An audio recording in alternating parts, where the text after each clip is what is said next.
When I first started out on YouTube, I definitely did not know what I was doing. The channel's growth was slow and I got really close to giving up. But it didn't have to be that hard. Looking back, there are some key things that I wish that I'd done differently that would have helped us grow on YouTube much more quickly and easily. So here it is.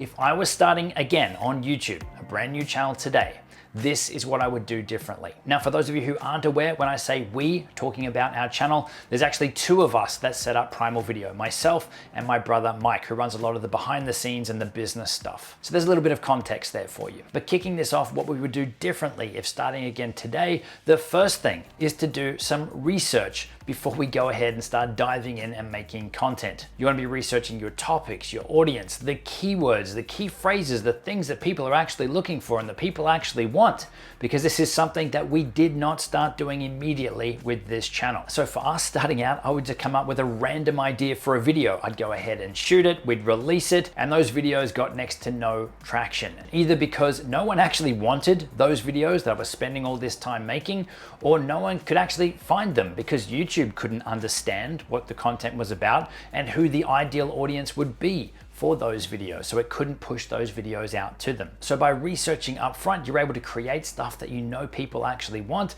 and you're able to help YouTube find that audience for those videos because YouTube can understand what's going on in those videos too. So starting out, you want to have a bit of an understanding of what other people are making in your niche. So spend some time looking at different channels, also running some searches on YouTube to see what shows up. That's going to show you what videos are actually getting traction and what your viewers actually want, but it's also going to give you insights as to what they don't want or don't need as well. So the next one is building on from what you've learned in that research step. Once you're clear on the sorts of videos that are in your wheelhouse and what's going to get you traction in your niche, is to build out an initial profile of who your exact audience is. So based on those topics and the videos that have performed well on other channels and the topics and things that people are searching for, you can actually get some insights into what are the things that people actually want. What are their likes? What are their dislikes? What are their interests? And what level of technical understanding are they actually at? Are they someone who's an absolute beginner, or are they someone that's more advanced and further along, so that you know who and at what level you're speaking to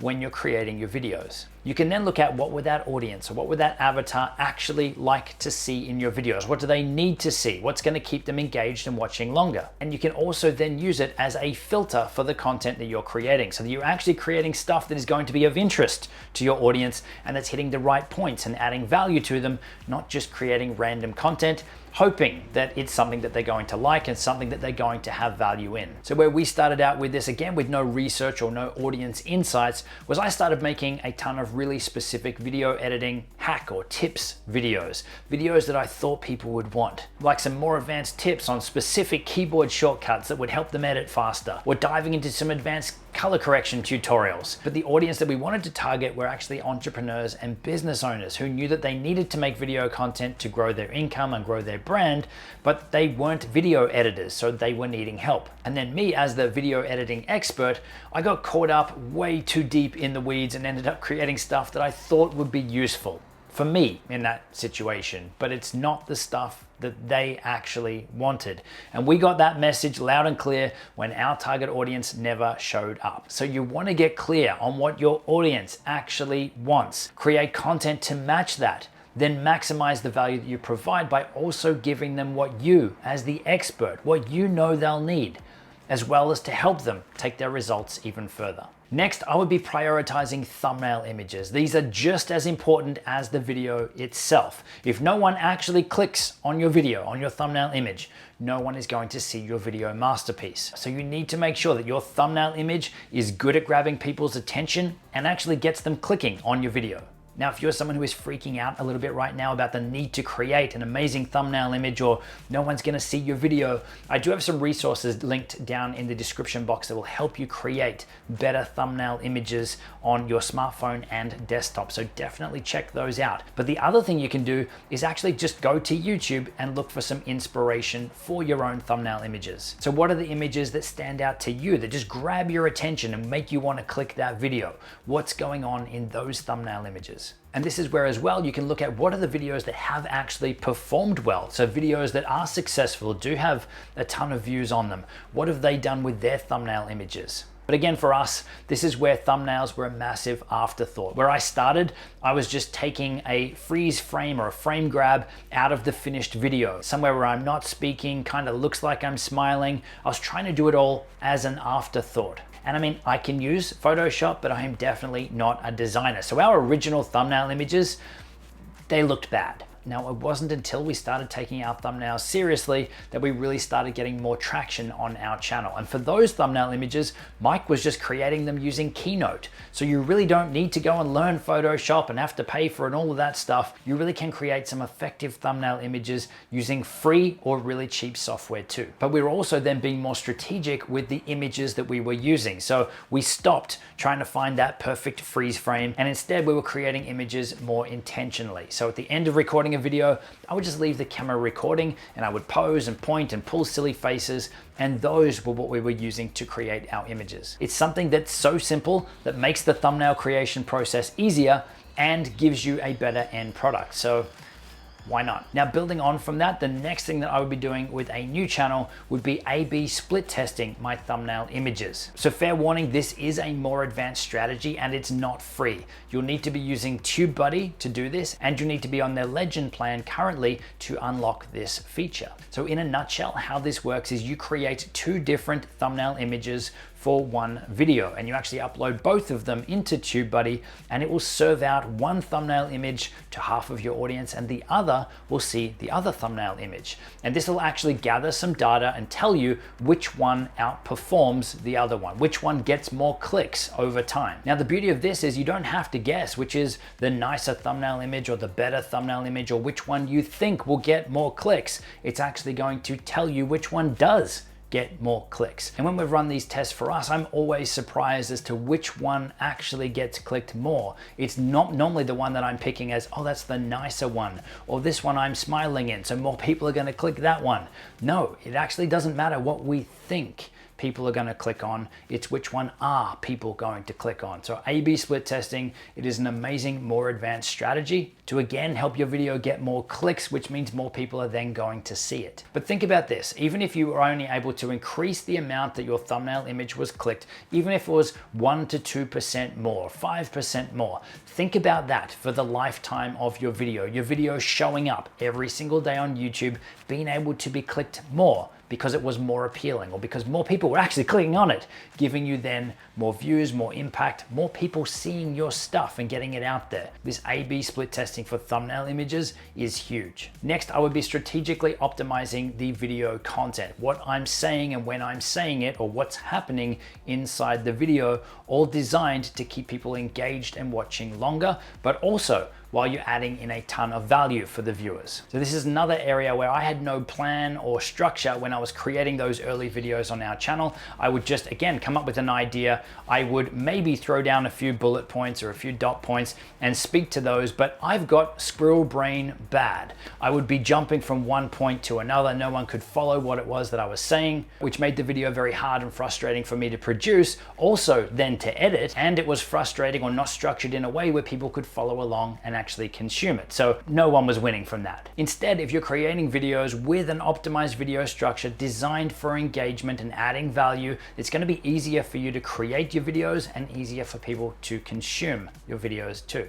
So really quickly, this is the 5-step video structure that we use for each one of our videos now. We start off first with a hook. We want to let the viewers know first off what the video is about and that they're in the right place. Second, you can move to the intro. This is where you might want to introduce yourself, your channel, and more about the topic that the video is about. Next is the content. This one's pretty self-explanatory. This is where you're going to deliver on the promise that you had in the hook and in the intro. From there, we like to include a bonus, or essentially it's an over-deliver.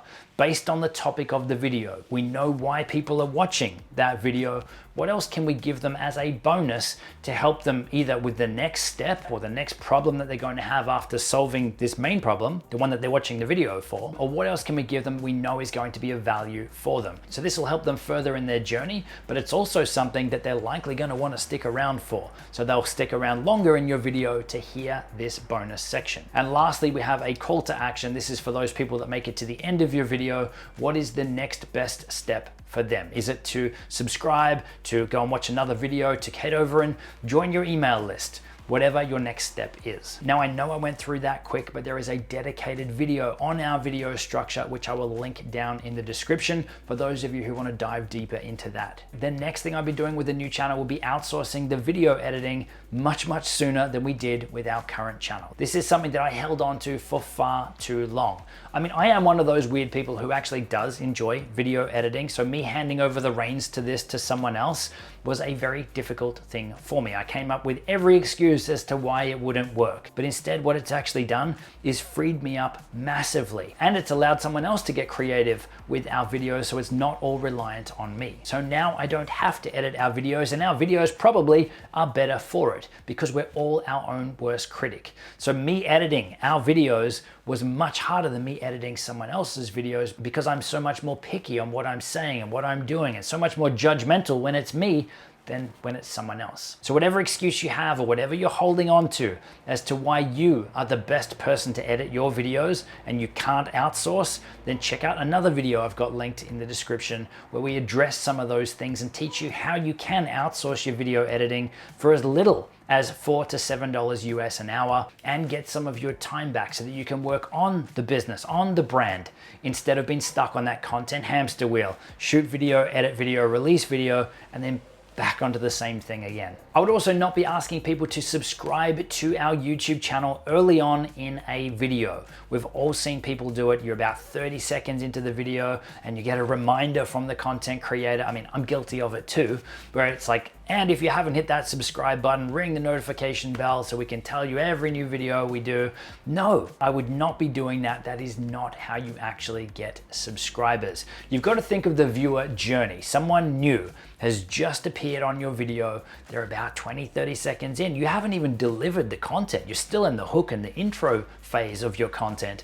So they haven't seen that value yet. Why would they want to subscribe and especially hit the bell notification and be told every time you upload a video if they don't even know that your video actually helped them or entertained them? So instead, what I would be doing is asking for a smaller ask, a lower commitment ask or request, and that is to give the video a thumbs up. So you could say something like, and if you're seeing value in this video, make sure you're giving it a thumbs up. It really makes a big difference. I mean, hey, it really does make a big difference. You don't need someone to subscribe to your channel. If they give the video a thumbs up, it's something that has no repercussions from them. It's not going to be notified, but also it shows YouTube that they liked the content. It shows you as the creator that they liked the content, but YouTube sees that as a positive indicator and something that they have interacted with your content, meaning that next time they're searching for something or next time they're looking for related or relevant content that you have on your channel, they're much more likely to see your videos in the mix because they've interacted with your content previously. So I wouldn't be asking for a subscribe. I might from time to time do it at the end of the video for those people that actually make it to the end,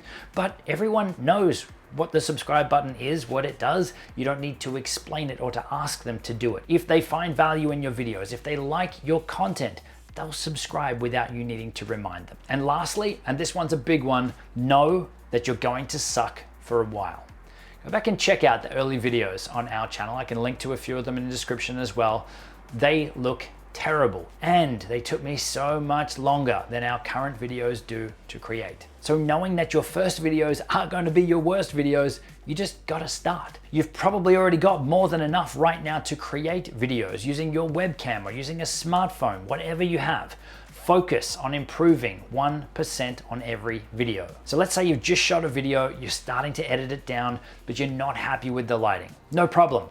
Release it anyway. Tweak your setup on the next video so that you're fixing things as you go, but still release that video. You're going to learn so much more, so much faster by actually putting content out there, receiving feedback, but growing and evolving as you do it. Or if you're getting frustrated by how long it takes you to present in front of the camera, then start pulling together more notes or more of a detailed structure before you shoot your next video. You want to work towards a process that maximizes quality and minimizes the amount of time required. Anything that goes wrong, any mistake or any lesson is just a lesson. How do you improve by that 1% each time? And build out processes and systems to help you streamline and optimize every area in the process. Now, as you do this and you're improving on every video, you can go and check your analytics, check your comments, check the feedback, and see what your audience is liking, what's resonating with them, and then you can do more of that stuff. But you've got to have that mindset or that approach that when you start, you're going to suck,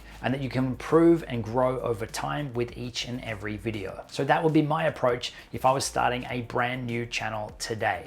Now, if you want to learn more about how to grow a new channel faster, then check out the video linked on screen where I share 9 tips for growing a YouTube channel fast from 0 to 1,000 subscribers. I'll see you in there.